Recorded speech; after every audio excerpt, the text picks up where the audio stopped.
Днес ще си говорим за монитори. 43 инча.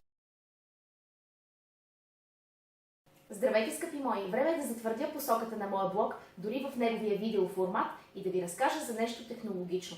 Тези, които са гледали предното ревю за суперската възглавница Темпур, вероятно вече спят добре и се събуждат от починали. Което означава, че през деня е редно да работите. Ами да, мама и тати пращат пари от време на време. Хубаво е това да става до към 40-50 години, но и те душа носят.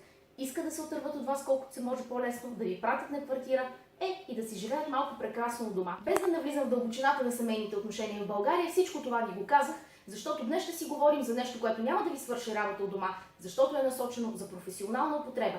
А именно бижуто Philips Brilliance, което идва с сексапилната сигнатура BM4350 UC. Винаги съм се чудила защо в някои технологични сегменти моделите се кръщават по този начин. Сигурно по-лесно се помнят. На пръв поглед ще видите изумителния дизайн на това, както и прекрасната стойка на монитора. Казвам го, защото винаги се впечатлявам, когато можем да разгледаме и да ви покажа нещо различно от това, което просто може да разгледате в технологичните магазини. Както сами сте забелязали, този монитор има впечатляващата 4K резолюция. Това означава, че ако телевизора у вас е Full HD, мониторът има 4 пъти повече пиксели. Също така, от край до край, или, ако трябва да бъде по-коректно казано, от ръб до ръб по диагонал, мониторът има цели 43 инча.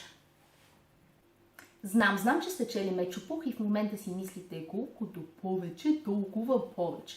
Само, че аз не мога да не си задам въпроса на кой всъщност ще бъде полезен този монитор. Ако трябва да бъда максимално откровена, аз не можах да свикна да работя на този голям дисплей.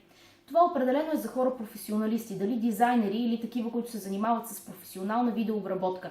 Особено тези, които използват Multi-View режима. Това означава, че всъщност изкарват на екрана образа от 4 независими източника. Като говорим за Multi-View, това наблюдаваме и точно в момента. Колегите се възползват да гледат футбол, изключително подходящо за едно женско ревю. За мен обаче най-полезно си остава да ползваме този размер, когато сме в зала и всъщност няколко глави трябва да гледат екрана и съответно да получат малко по-голяма картинка. Точно тогава могат да разглеждат отчетите на Пешо, Гошо, Иван и Мария от техните им компютри и публично да ги срамят за лошите им резултати. Едно неудобство. Трябва ти видеокартата на видеокартите, така наречената D видеокарта, за да подкараш мултимедия на него. Също да не забравяме и цената от 1400 лева.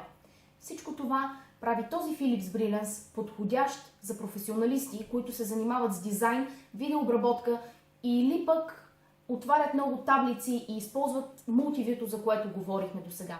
Например, центровете за контрол на трафик. Там следят големи обеми и потоци от информация непрекъснато. Изолираното човече, което се предполага да върши тази работа, трябва да вижда добре всички малки цифри непрекъснато. Точно като в матрицата.